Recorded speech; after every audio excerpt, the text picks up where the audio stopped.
Well, hello and welcome to the Preaching While Black podcast, a podcast powered by the Invisible Institute. This podcast is dedicated or committed to the content, craft, and call of the Black preaching tradition. And I got a very special guest with me today, Dr. George Parks. He's one of my favorite expositors, actually. I haven't told him that before, but I told him on this episode. I'm humble. Thank you, Sean. And I'm looking forward to this conversation with Dr. Parks. You definitely don't want to miss it, so stay tuned.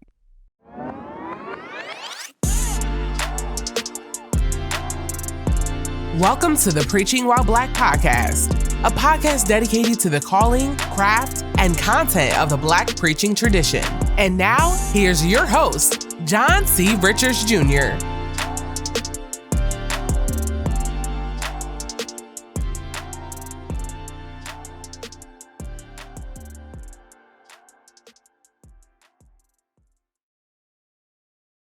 Reverend Dr. Parks, welcome to the Preaching While Black podcast. Good to have you, man. Thank you for having me. Yeah, no problem at all. So let's talk a little bit about the beginning of who Dr. Parks is. We see this polished preacher preaching in North Little Rock at New Hope. And I want to talk about the beginning of your call, though. I'll give the people a little bit about your background, just kind of let folks know where you come from. So you're from Cleveland. I actually found that out. I didn't know you grew up in Cleveland.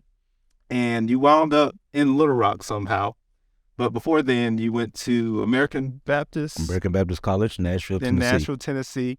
And then you went and got your MDiv from one of the greatest schools on the planet. The real HU. The real HU. We had Seth on before, and he was talking about that other school. Oh, he doesn't know any better.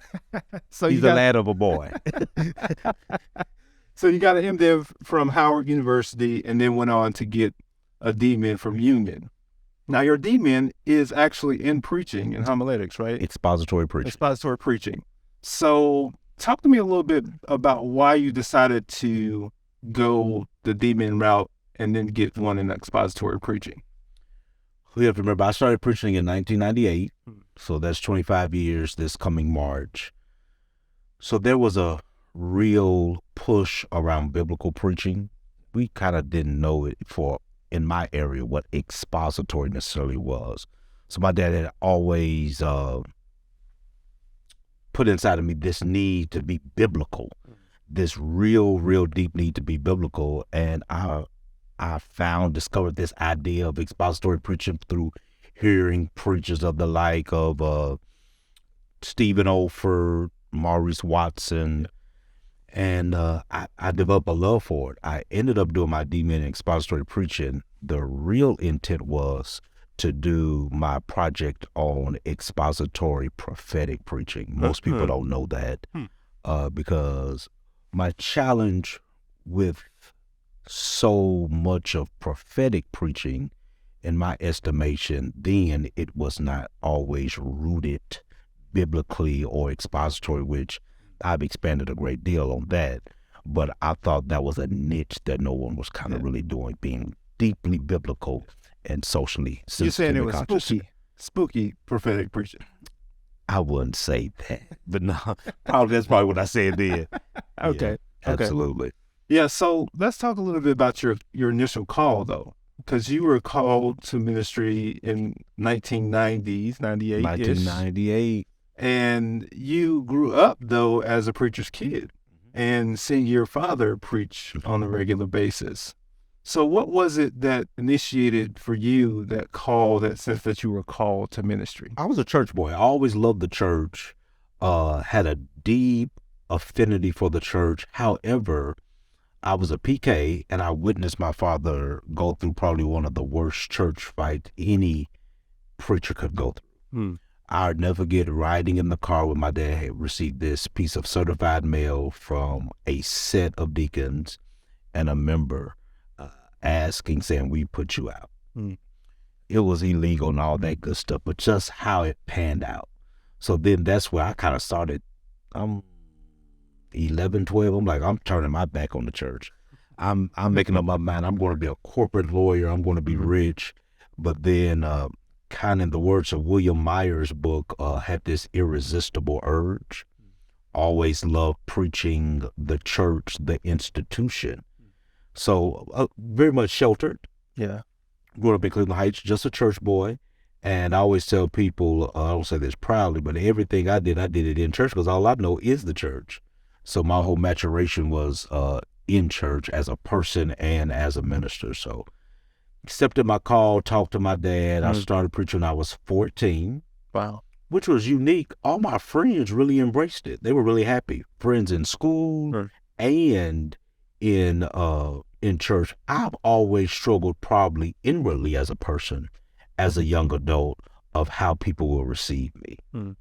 I always kind of had challenges inwardly, preaching in front of family, because you always want people to accept you as a person and not as a thing. Yeah, you do. So that was unique. But 1990 was a great year. Church was still church, afternoon services. So the Lord blessed me with a whole lot of practice. Ushers Day, preaching for the Masonic Lodge, the Eastern Star. So all of those things were maturation opportunities for me. I think people sometimes see the finish or a finishing product. I wouldn't say finish, a finishing product. But those are the experiences and the opportunities that kind of shape.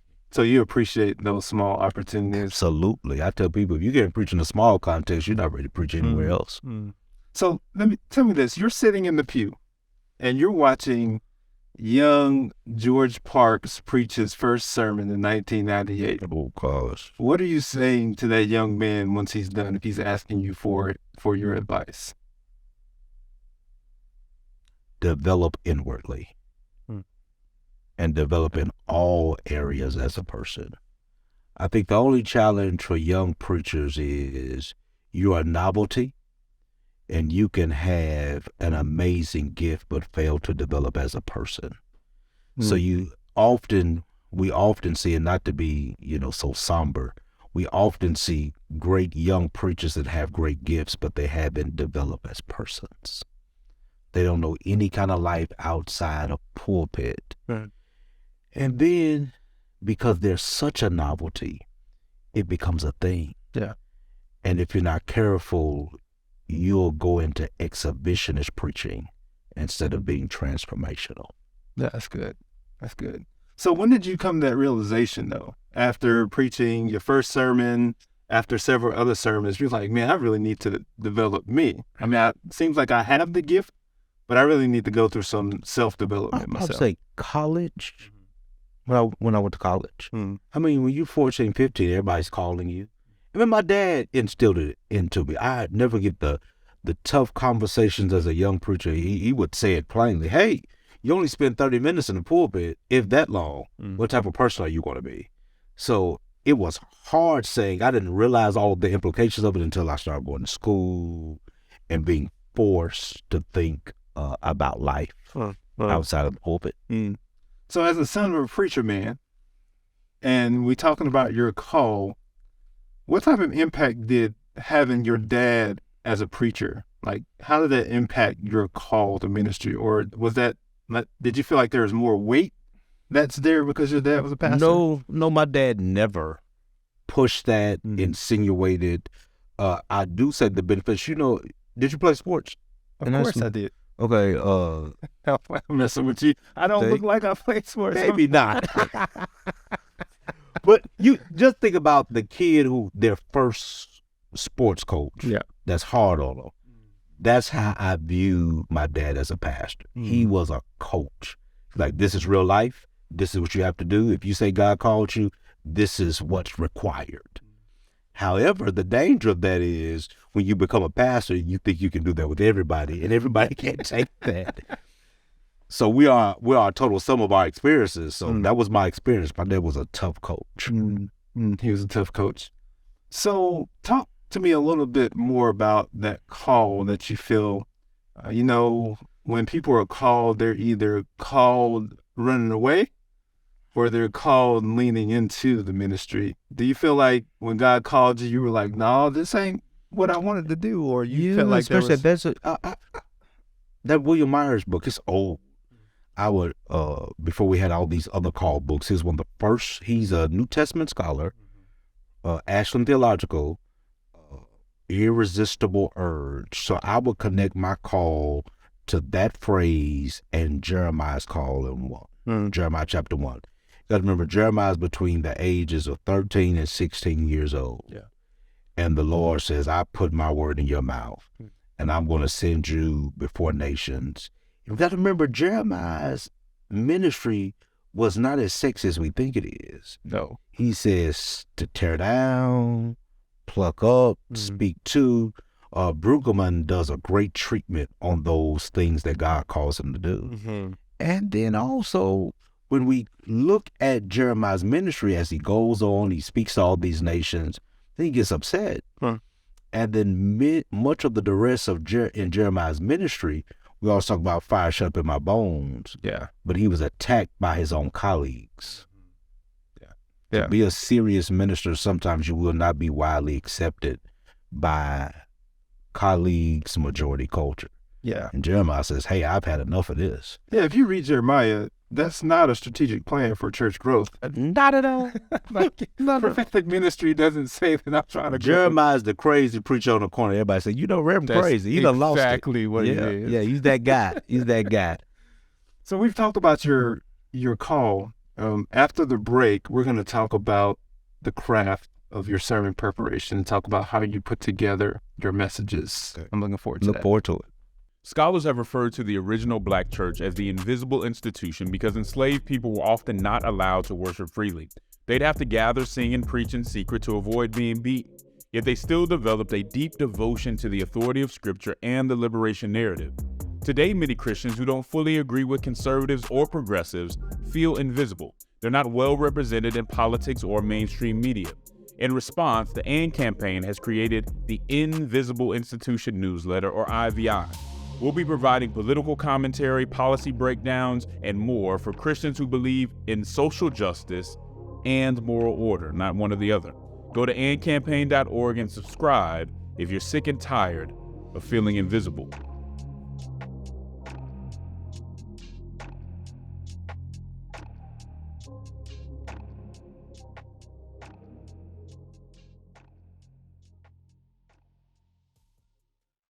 So let's dig into your process. Let's talk about the craft of preaching. I know a lot of preachers just wait for this segment. They don't care about the calls. They want to talk about how you approach sermon preparation. And I'm just going to start just by asking you, manuscript or outline? Manuscript. Manuscript preacher. So let's talk about how you... Well, I write a manuscript. I don't always use it. Don't always use it. Because I've watched a few sermons. I'm like, that don't look like you manuscript preaching. So talk to me about... You bring it into the pulpit, but how do you approach manuscript preaching? Because when people hear that, they see, okay, all your words are on the page, but we don't see that necessarily come from the pulpit from you.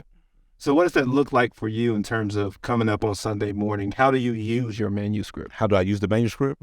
Well, I write a full manuscript, top to bottom. When I'm not using it, before I would call it memorization.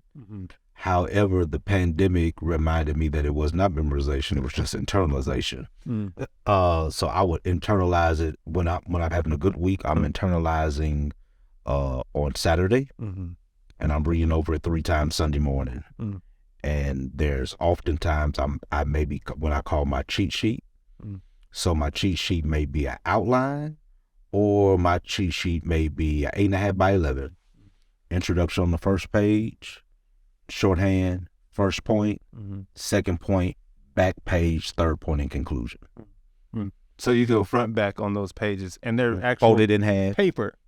Yeah. Actual paper, okay. Paper, that's that is not to shame, because we talked a couple of John times. has roasted me, people. He roasted me. No, it's not typed out. It's not in some. It is handwritten. Okay. On photo paper. Listen, there are a lot of preachers who are saying a hearty amen. I just interviewed Seth Martin, and he said he uses paper all the time and sticky notes. So I'm not, whatever. Listen, I'm not against paper, okay? I'm a digital guy. I'm feeling bad. Oh, my sanctification's out at work. I said, whatever. I'm sorry, John. I'm sorry. So talk to me about your turn phrases, though, because there are things that you hit in the sermon that I feel like are phrases that you want to make sure you get out, or statements you want to get out to the folks. How do you make sure you get those in your sermon? I think if you're writing, you know what you write, Mm. and you know what the high points are. So I still, it's probably old, I still do quotes. Mm. I don't think we read wide enough.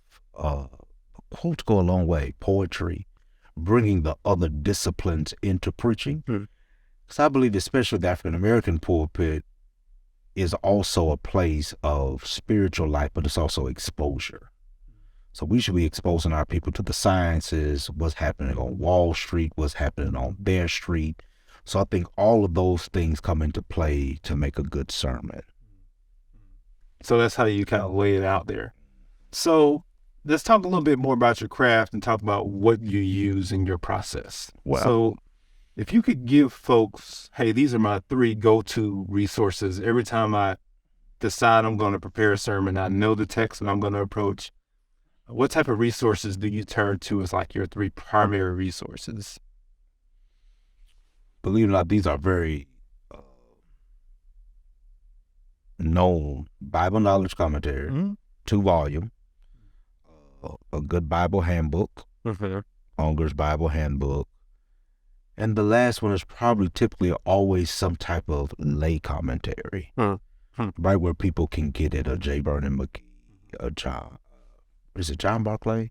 William Barclay. William Barclay. Those types of things where no matter how lofty the text is, where I'm finding a way to get it into the language of the people. But my overall approach is commentaries. I'm very much highly interpretive in preaching. So my approach is kind of like a Dr. Gregory or someone. I'm always looking at, and I've added, I kind of do like the 5 approach: your lay commentary, your commentary of fact, a heavyweight commentary, a homiletical commentary, and a devotional.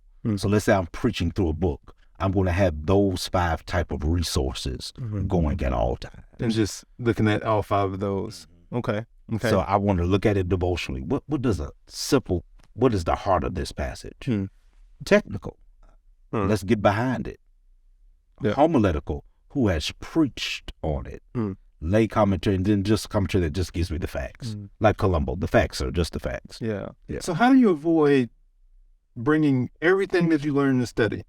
Because when we're in the studying a text, we're like, ooh, that's good. But then we're like, man, we only got 25 minutes, 30 minutes. It depends on what our tech team tells us, right? So if we got that much time, how do you cut back on what seems like is good material, but you know it's not meat for your people or the congregation? So you have to know people's attention is not that long. You have the greatest sermon, unless you have this grand oratorical gift. And you do have some individuals like that can just hold people's attention. Dr. Pointer is one of those.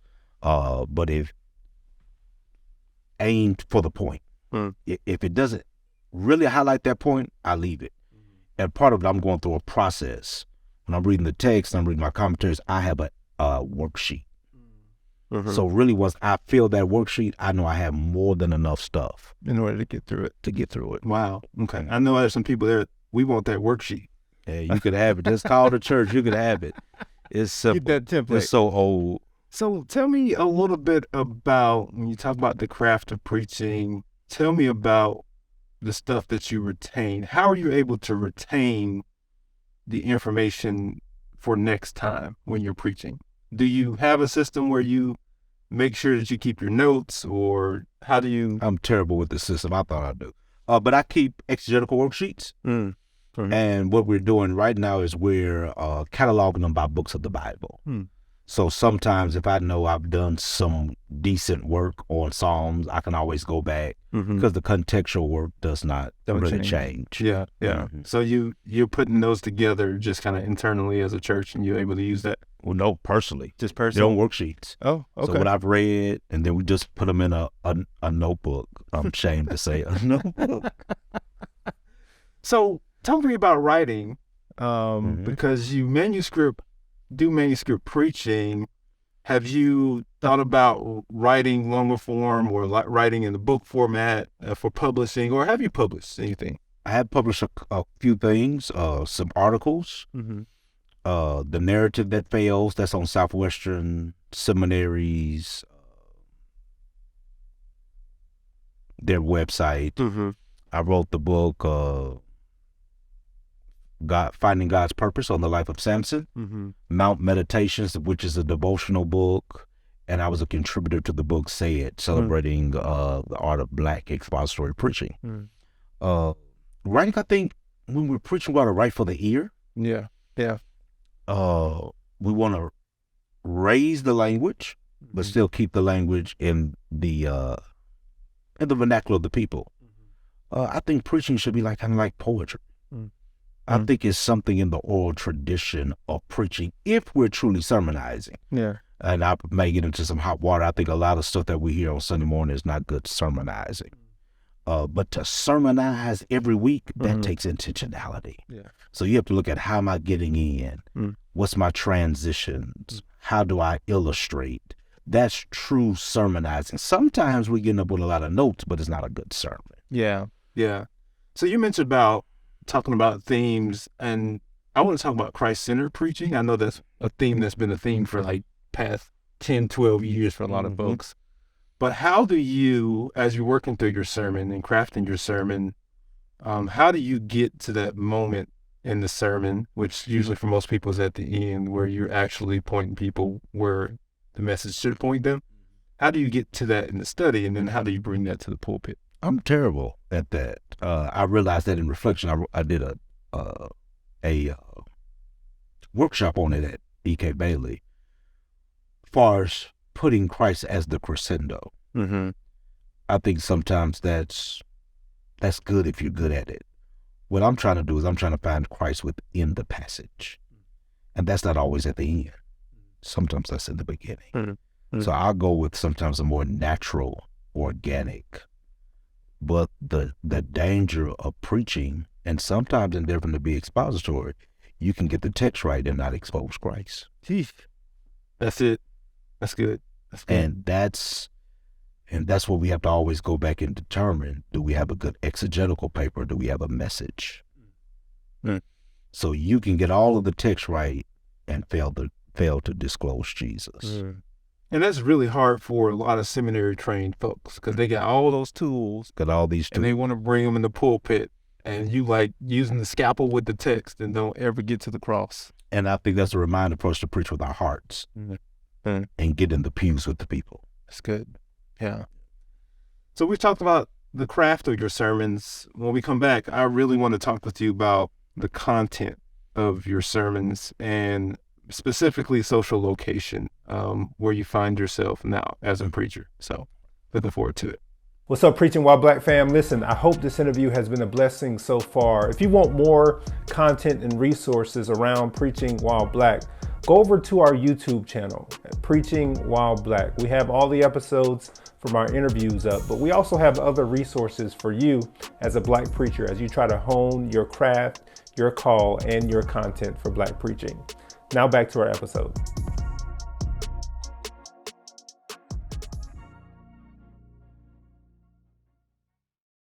All right, let's talk about the content of your preaching, because you from Cleveland. We established that. And you find yourself in North Little Rock, Arkansas. North Little Rock and Conway, Arkansas. And you were called to pastor New Hope in North Little Rock. What year was that? 2015. 2015. So never been to Little Rock before then, Arkansas before then? Not really. I had preached for a few gentlemen here. I preached at New Hope for the former pastor, Carlos Kelly, and I was just so happy that Dr. Pointer was 2 hours from Memphis. I would have never dreamed that I'd be living in Little Rock. So that's really says something about culture, though, because you're coming from a culture in Cleveland that is a little bit different from the culture here in Little Rock. How did you, as a new preacher in a new context, how did you learn your social context, learn the new social context? It was probably brutal. 2015, life was starting to change. A lot of social issues were on the table. Yeah. So I'm preaching to those matters, and I'm preaching to what's going on in the world, to a church that has a great biblical fidelity, but maybe they weren't as socially as astute as I thought they were. And so some people I was labeled as not preaching the Bible. Wow. So you think about how you struggle inwardly with that. You know that these are major challenges. Yeah. And And this is a majority black church? yes. Yeah. So I think that's a challenge because I think we tend, especially African Americans in the South, we tend to get all of our cues of what healthy Christianity is from majority culture. Mm-hmm. And we think if we're practicing the way, that's the way. And I'm not totally convinced on that, especially how in times past where we've seen certain cultures have exploited the gospel for political gain. Yeah. And but now it's funny, when things happen, members like, we waiting to hear what the Lord gonna say to you about this. They're It's ready like, now. What? so I think it was a great learning curve. You want to learn where your people are. You want to preach to those needs. And I think part of good preaching is helping or assisting the congregation to think theologically about the world that they live in.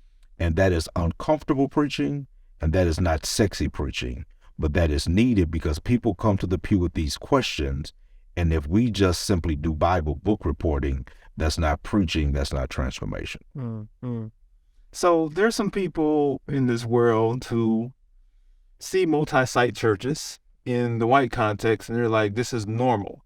But I would posit that it's not absolutely normal in the black church space. It is not. But New Hope in North Little Rock has a multi-site. We're in Conway. A couple of campuses, right? What is it like as a black pastor doing multiple campuses or preaching multiple campuses? As a black pastor, it is stretching. Most times as black pastors, we don't have the extra tools and the stand for that. That's it. So yeah, we have multi-site, but they still expect they want to touch their pastor. They want to hear from their pastor. They expect the pastor to be at the bedside. And those are our cultural norms. But it is fun preaching at our Conway campus. They get it. It's a different type of preaching. I'm preaching to upwardly mobile African Americans, a lot of professors, business owners, so how they process and hear the gospel. It's a little bit different. You said something really important, though, in terms of resources, because when you think about multi-site, especially in the majority context, you have tech teams on every campus, and you have people who are in different roles on each campus, but in black church culture, is one team probably doing all of that. And like you said, it really is stretching, but it also shows how we're resource strapped. But that's one of the things about the black church that's been the beauty of the black church is that we've always taken that was little and made a bunch out of it. Like we take the castaway collard greens and make it a whole meal. Absolutely. So as a pastor, though, how do you make sure, even in that stretched period, that your people feel valued in those moments? I think it's nothing like being a shepherd, touching your people, calling your people. I think for the average size church, the pastor still needs to do that. When people feel touched and feel loved, that's the element of being a shepherd. You can be a great sermonizer, but if no one feels like that you love them, they're not hearing what you're saying. And those are things we are strapped far as resources but that's the miracle of the black church. I mean, when you think of the average net worth of most black people is $17,000. Some say it's 21, and then the net worth of the average majority culture is 100,000+. And to see what the African American church is able to do week in and week out, that's a miracle. I mean, it's a miracle. It is. I mean, that's a miracle. Yeah. What each church does week in, week out, black church, it's a miracle. And I think sometimes we need to remind our people, that we are working with fragments, but God keeps giving us baskets left over some way, somehow. That's good. So let's do a bit of a rapid fire here. Cool. Team Paul, Team Barnabas. Paul. Why? Because he was a good writer. So you don't like to be the encourager. You're not going to take. No, I'm not that. I leave. leave that to other people. I'll be still ticked off. Man, you left me. Yeah, I'll be a little bit upset with John Mark. Okay, favorite gospel.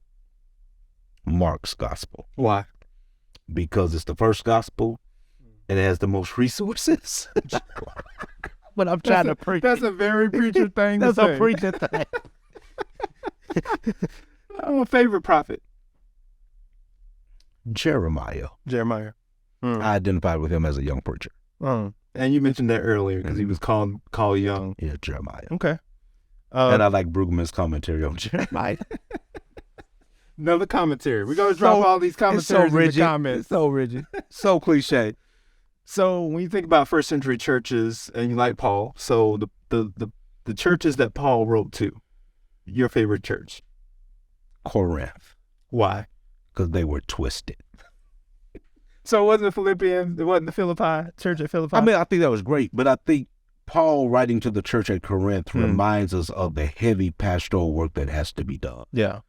If we're not careful, every preacher spends so much of their ministry looking for the perfect church. Mm-hmm. And God does not send preachers to perfect situations. Mm-hmm. I was just messing with you earlier. I know Paul was pastoral, okay, even though he didn't want to take John Mark. He did write all these pastoral letters. But this has been a very rich conversation, man. I appreciate thank you, John, so much for having me. For joining me, man. And I'm not going to talk about the paper that you have. I know I'm digital, but we're not going to do that. John, you done shame me on the World Wide Web. Lord help. But this has been Dr. George Parks. He's joined us for this episode. We're grateful for his ministry. I do pray for a fruitful ministry for you as a multi-site campus pastor. And I think that's amazing, especially in the Black church space. So continue prayers for you for that. And John, thank you. And we wish you God's richest blessings in this endeavor. Appreciate you. You're a great gift to the body of Christ. Thanks, man. Well, thank you for joining us for this episode of the Preaching While Black podcast. I hope you guys enjoyed this. Make sure you follow us on all social media platforms. We're in all of them. And make sure you follow the podcast on all podcasting platforms. And go over to our YouTube channel. All of our podcasts appear over on the YouTube channel. We have video and audio. So however you want it, we got it. And we also going to keep all of our resources down in our comment section. He gave y'all a lot of resources in this episode. You can tell he's a preacher because he's naming all these commentaries. And now I got on the other end of that, put all those resources down in the description. But we got you. We got you back. Appreciate you all for joining us. We'll see y'all on the next episode. Thanks for listening to the Preaching While Black podcast. For more helpful content and resources, connect with us online at preachingwhileblack.com.